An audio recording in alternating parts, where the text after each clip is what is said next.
तो आदाब, नमस्कार, गुड इवनिंग, सत श्री अकाल। एक बार फिर आप तमाम लोगों का स्वागत है कि पूरी फैमिली अच्छी होगी, अपना और अपनों का ख्याल रख रही होगी। हम सब की जिंदगी में आजकल कोरियर कंपनी का एक बड़ा इंपॉर्टेंट रोल होता है। मुझे लगता है शायद ही कोई ऐसा घर हो जहां कभी न कभी कोरियर वालों ने आपके डोर बेल ना बजाई हो, आपके घर पे दस्तक न दी। क्योंकि अब तो बाजार जो है वो एक तरह से घरों में ही सिमट कर चला आया है। आपको कोई भी चीज जरूरत की चाहिए, चावल, दाल, आटा, तेल, कपड़े, साबुन, कोई भी इलेक्ट्रॉनिक आइटम, शूज, चप्पल, मिठाई, वो सारी चीजें आप बस ऑर्डर कीजिए और आपके घर पर हाजिर। तो अब कोरियर कंपनी हम लोगों की जिंदगी का एक हिस्सा है। और आज की कहानी इसी कोरियर कंपनी में काम करने वाले कोरियर बॉय की है। कैसे एक शख्स अपना एक दिमाग लगाता है और इसी कोरियर कंपनी के थ्रू कैसे वो कुछ लालच में पड़ता है और फिर उसके हाथों एक कत्ल होता है। और उस कत्ल के बाद कोई सुराग नहीं, कोई सिरा नहीं, और पुलिस सिर्फ एक वजह से कैसे उस कातिल तक पहुंचती है।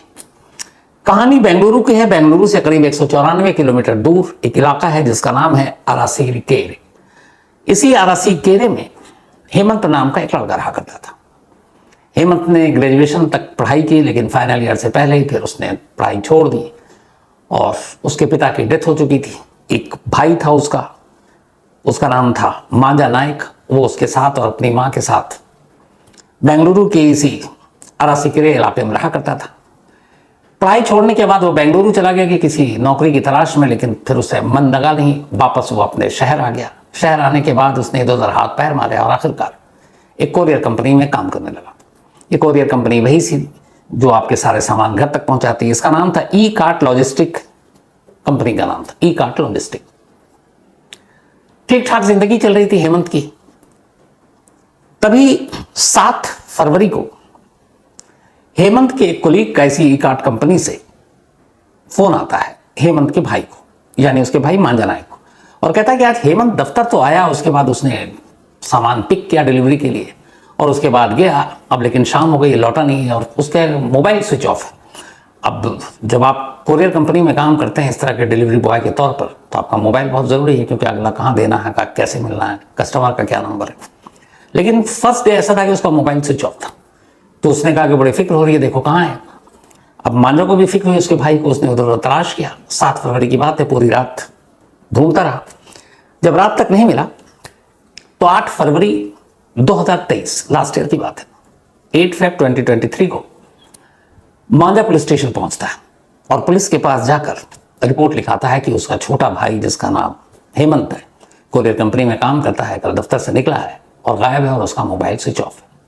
अमूमन ऐसे मिसिंग के केस में पुलिस कई बार क्या करती है कि उसे लगता है कि कहीं अपने मर्जी से चला गया होगा, घूमने चला गया होगा, दोस्तों के साथ चला गया, कुछ चीज़ें घर वालों से छुपाते हैं नौजवान, तो उसको छुपाने के चक्कर में चला गया होगा, 1-2 दिन में लौट आएगा। तो पुलिस रिपोर्ट तो लिख लेती है, लेकिन इतनी सीरियसली उसको ढूंढती नहीं है। और ऐसे केस हर दिन दर्जनों के हिसाब से थाने में आते हैं। तो पुलिस ने हेमंत की गुमशुदगी की रिपोर्ट तो लिख ली, लेकिन ये सोच कर बैठ गई कि आ जाएगा, नौजवान लड़का कहाँ जाएगा। दिन बीतने लगा। अब पुलिस भाई पहुंचे कि कुछ हुआ। पुलिस कहेगी हम ढूंढ रहे हैं, मिल नहीं रहा। करीब 8 दिन बीत जाते हैं। 8 फरवरी को गुमशुदगी की रिपोर्ट लिखाई थी। 16 फरवरी की तारीख आ जाती है। 16 फरवरी को अचानक जिस शहर में ये अरासीकेरे में रहा करता था हेमंत, उसी शहर की एक रेलवे ब्रिज के नीचे एक लावारिस लाश मिलती है। लाश की सूचना पुलिस को मिलती है। पहले रेलवे पुलिस लाश को उठाती है, उसके बाद लोकल पुलिस को खबर करती है, क्योंकि पोस्टमार्टम जब होता है तो पता चलता है कि उसको चाकू से स्टैब किया गया है। और दूसरी बात यह थी कि उस लाश को जलाने की कोशिश की गई, इसलिए उसका चेहरा वेहरा सब बिल्कुल पहचानने लायक नहीं है। तो जब लाश को जलाने की बात सामने आई, चाकू से स्टैबिंग की बात सामने आई, तो सिंपल केस ही मतलब एक मर्डर का हो गया। तब लोकल पुलिस ने एक मर्डर का केस दर्ज किया, लाश को कब्जे में लिया। और जब इस लाश के बारे में पुलिस स्टेशन में पता चला, चूंकि हर पुलिस स्टेशन को खबर दी गई कि इसकी शनाख्त में मदद करो, तो उस पुलिस स्टेशन में भी ये खबर पहुंची जिस पुलिस स्टेशन में हेमंत की गुमशुदगी की रिपोर्ट दर्ज थी। तो एक पुलिस वाले ने कहा कि यार चलो उसको देख लेते हैं, कहीं ऐसा तो नहीं हुई हो। तो फिर हेमंत के भाई को, मांझा को फोन किया गया, उसको बुलाया गया और एक सरकारी अस्पताल के मुर्दा घर ले जाया गया। वहां उसने लाश देखी, कुछ कपड़े अब भी चिपके हुए थे। उसने उन कपड़ों से पहचान लिया कि उसके भाई हेमंत की लाश है। उसने पुलिस को बताया कि उसके भाई की लाश है। अब यानी कि हेमंत का कत्ल हो चुका था। पुलिस 8 दिन से जिसे ढूंढने की कोशिश भी नहीं कर रही थी, उस उम्मीद पर कि लौट आएगा, अब वो इस दुनिया में ही नहीं था। अब पुलिस पहली बार सीरियस होती है, 302 का मुकदमा दर्ज करती है, अब इस मर्डर केस की इन्वेस्टिगेशन शुरू करती है। सबसे पहले पुलिस उसके बारे में पूरी जानकारी हासिल करती है, उसके भाई से, बाकी उसके कोलीग से। सारी जानकारी हासिल करने के बाद अब उसके मोबाइल के कॉल डेटा को भी खंगालती है। कॉल डेटा को खंगालने के बाद अब पुलिस 7 फरवरी को, चूंकि कहा गया था कि हेमंत आखिरी बार सामान लेकर कहीं डिलीवरी करने के लिए गया था और उसके बाद से उसका मोबाइल स्विच ऑफ है, तो पुलिस ने 7 फेब के उसके सारे कॉल डिटेल रिकॉर्ड को खंगालना शुरू किया। जब खंगालना शुरू किया तो पुलिस ने देखा कि आखिरी जिस नंबर पे कॉल किया गया था उस नंबर को चेक करते हैं। तो लास्ट कॉल जो हेमंत का था उस नंबर पे पुलिस ने कॉल किया, उसके मोबाइल पे वो नंबर था। जब कॉल किया तो उधर से मोबाइल स्विच ऑफ। अब पुलिस को लगा ये क्या। अब पुलिस ने उस नंबर के सीडीआर निकाले जिस नंबर पे हेमंत ने लास्ट कॉल किए, तो पता चला कि वो मोबाइल नंबर जिस पे आखिरी कॉल हेमंत ने किया था वो 7 फरवरी से वो मोबाइल ही बंद है, यानी जिस दिन हेमंत गायब हुआ। अब पुलिस को यहां से डाउट शुरू हुआ। इसके बाद पुलिस की टीम कौन कौन से क्या क्या वो पार्सल सामान था तो और कहां डिलीवरी होनी थी, अब उसको उसने चेक किया। तो जब उसने पुलिस ने चेक किया तो पता चला कि एक लास्ट इसको जहां ये लेकर निकला था वो उसी शहर का एक एड्रेस था और वहां पे जो नाम लिखा हुआ था वो था हेमंत दत्ता। अब पुलिस की टीम उस एड्रेस पे पहुंची जहां इस कोरियर बॉय को कोरियर डिलीवर करना था। वहां जाकर उस पते को ढूंढती है, एक अपार्टमेंट का पता, लेकिन वहां जाके पता चलता है कि ये कोई नंबर ही नहीं है और ये नाम का कोई बंदा यहां रहता ही नहीं। अब पुलिस को कि ये क्या, जिस दिन से आखिरी कॉल किया वो मोबाइल बंद, जिस जगह पे लास्ट डिलीवरी करनी थी उस डिलीवरी पे जो नाम लिखा था वो भी फेक, फिर क्या मतलब। अब पुलिस को लगा कि कुछ तो गड़बड़ है। खैर पुलिस की अपनी जांच जारी रही, जांच चलती रही। लगभग लाश को मिले हुए भी अब 10 दिन हो चुके थे, बल्कि 10 दिन नहीं 2 दिन हो चुके थे। 16 फरवरी को ये लाश मिली थी। लाश मिलने के बाद पुलिस की कई टीमें लग गई और उन्होंने कहा कि थोड़ा शहर में देखो, कोई सस्पिशियस दिखाई दे तो उसको पकड़ो जिसके ऊपर जरा भी शक हो। तो ऐसी बहुत सारी पुलिस की टीम शहर में इधर उधर अपना ढूंढ रही थी। आमतौर पे किसी बड़े क्राइम के बाद ऐसे ही होता है और किसी को भी शक होता है, रोक लेती है, गाड़ी रोक लेती है, हाँ भाई कहाँ आ रहे हो, कहाँ जा रहे हो, क्या है तुम्हारे पास, ये वो। तो ये चलता रहता है, ये पुलिसिंग में अक्सर होता है। तो पुलिस को भी कहा गया थोड़ी सावधानी बरतो, जिसपे भी शक हो उसको पूछो, रोको, टटोलो, चेक करो उसके सामान में क्या है। तो ऐसे ही 18 तारीख को एक पुलिस की टीम, पेट्रोलिंग टीम सड़क पर ड्यूटी पे लगी हुई थी। लाश मिलने का ये 2 दिन बाद की बात है, 18 फरवरी 2023। तो तभी पुलिस की टीम पेट्रोलिंग कर रही थी तो अचानक नजर पड़ती है कि एक सामने से नौजवान आ रहा है और वो बड़ी तेजी से आ रहा है और उसके पीठ पे एक बैग है, बैग थोड़ा भारी है। तो पुलिस को पता नहीं क्यों उसकी चाल और वो दाएं बाएं जिस तरीके से देखते हुए चल रहा था और तेज कदमों से चल रहा था, तो उसकी पूरे बॉडी लैंग्वेज, उसकी हरकत, उसकी रफ्तार और उस बैग को देखे उस पर ऐसे ही डाउट होता है कि लगता है पता नहीं कोई चोर वोर तो नहीं है। तो जैसे ही करीब आता है पुलिस की टीम उसे रोक लेती है, सब पूछती है कहाँ जा रहे हो, क्या कर रहे हो। तो उसके चेहरे पे और घबराहट आ जाती है। पुलिस कहती है कि इतना भारी सामान क्या है, बैग खोलो। तो कहता नहीं हम तो यहीं कहीं जा रहे हैं घूमने के लिए। तो पुलिस को लगता है बैग में उसके कोई आदमी घूमने जाता तो उतने कपड़े और बाकी चीज़ें रखता है। लेकिन जैसे ही पुलिस बैग खोलती है तो उस बैग के अंदर से 4 पेयर स्लीपर और 4 पेयर शूज अच्छी कंपनी के, मतलब 4 जोड़ी जूते के और 4 जोड़ी चप्पल के उस बैग के अंदर से बरामद थे। अब पुलिस जब उसको देखती है कि यार ये बंदा 4 जोड़ी जूते और चप्पल क्यों लेके जा रहा है, वो पूछती है, वो सेटिस्फैक्टरी जवाब नहीं दे पाता कि तुम या तो धंधा करते हो, काम करते हो जूते चप्पल का। अब ये 4 जोड़ी और कुछ बैग में है नहीं, तो पुलिस को शक होता है। वो कहती है चल भाई थाने चल। अब पुलिस उस नौजवान को यूं ही शक के बिना पर थाने ले आती है और थाने ले जाने के बाद अब पुलिस उसको बिठा देती है, पूछताछ कर रही होती है। इसी दौरान में ये बात बाकी थानों तक भी आती है कि एक लड़के को पकड़ा गया है, थाने में है। उधर दूसरी टीम जो हेमंत के कत्ल की जांच कर रही है वो अब भी केस में लगी हुई है।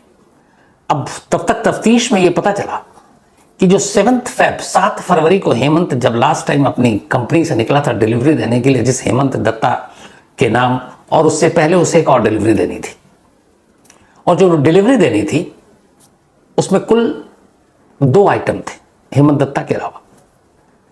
तब डिलीवरी की लिस्ट निकाली गई कि उस दिन क्या क्या डिलीवर करना था।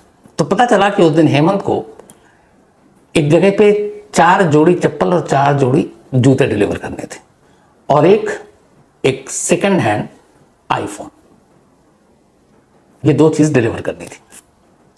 अब जैसे ही पुलिस को पता चला कि 4 जोड़ी जूते और चप्पल, इसी दौरान में शाम होते होते है कि एक सस्पिशियस को ऐसे पकड़ा है, उसके बैग में से 4 जोड़ी जूते और चप्पल मिले। ये बात उस टीम को पता चली जो उस हेमंत के कत्ल की इन्वेस्टिगेट कर रही थी। वो थाने आती है, पूछती भैया ये दिखाओ क्या है। अब उस बंदे से पूछती भैया तुम्हारा नाम क्या है, तो कहता मेरा नाम हेमंत।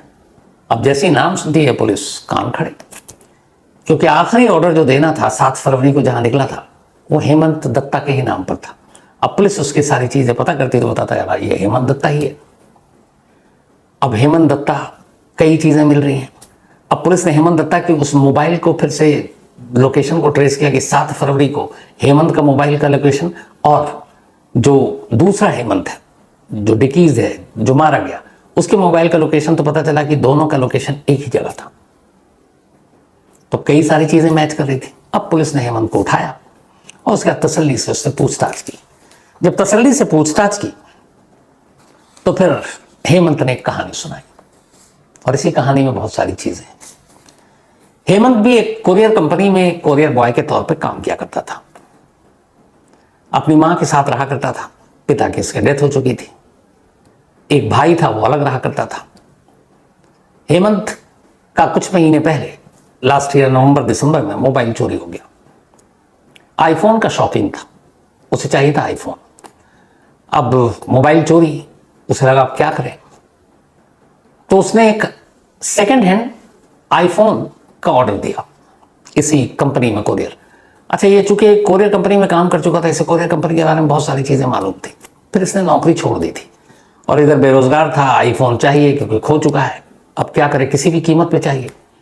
तो उसने अचानक देखा कहीं एड वेड, तो उसने कहा कि एक आईफोन सेकंड हैंड 45,000 का मिल रहा है, इसे बुक कर दिया और उसे लगा कि अगले कुछ दिनों में 45,000 जोड़ लूंगा। लेकिन इत्तेफाक से जो डिलीवरी डेट थी उस डेट तक ये पैसे जुगाड़ ही नहीं कर पाया। 7 फरवरी को डिलीवरी होनी थी। 7 फरवरी को इसने अपना एड्रेस दिया था फेक नाम से। अब हेमंत डिलीवरी देने के लिए इसके घर पहुंचता है शाम को। वहां पहुंचता है, वो ले जाकर फोन का डब्बा देता है। तो कहता है कि नहीं आप पहले डब्बा खोलो, क्योंकि कई बार शिकायत होती है इलेक्ट्रॉनिक आइटम में आपने आईफोन का डब्बा है, अंदर मानो ईंट ही निकल गया या फिर कोई मामूली फोन निकल गया। तो उसने कहा ठीक है, उसने कहा पानी पियोगे, पानी पिलाते हैं। अब वो हेमंत बेचारा आईफोन का डब्बा खोलकर दिखाने की कोशिश कर रहा है। ये उसी दौरान पानी के लिए उठता है। माँ उस दिन घर पे थी नहीं, किचन में जाता है, एक वजनी चीज लाता है और पीछे से हेमंत के सर पे मार देता है। खून से लथपथ हेमंत गिर पड़ता है। फिर उसको वो चाकू से कई बार गोदता है। मारने के बाद जब उसको लग जाता है कि मर चुका है, तो फिर उसकी लाश को बाथरूम में ले जाता है, ब्लड साफ करता है। अब उसके जो बाकी जो कोरियर उसको डिलीवर करना था वो भी देखता है। बैग एक बड़ा सा लाया था जो आमतौर पर होता है, तो उसमें 4 शूज थे, अच्छी कंपनी के 4 पेयर थे स्लीपर के, चप्पल के। वो उसको निकालता है। धीरे धीरे फिर रात होने का इंतजार करता है। सब कुछ साफ करने के बाद बाहर जाता है, एक बोरी खरीदता है, बोरी खरीद कर लाता है, क्योंकि उसे ये डर था कि कहीं लाश यहीं रहेगी तो इसमें से पकड़े जाएंगे। बोरी में लाश भरता है और उसके बाद रात होने का इंतजार करता है। फिर एक केरोसिन तेल खरीद कर लाता है।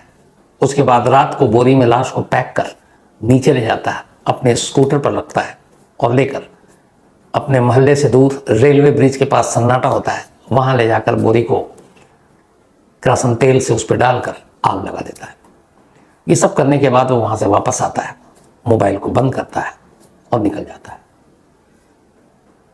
चूंकि आईफोन का ऑर्डर देने के बाद भी वो 40 या 45 साल का इंतजाम नहीं कर पाया और उसे लगा कि अब तो मिलेगा नहीं, लेकिन ये फोन चला जाएगा, तो उसने कहा कि कोरियर बॉय को पैसे दूंगा ही नहीं।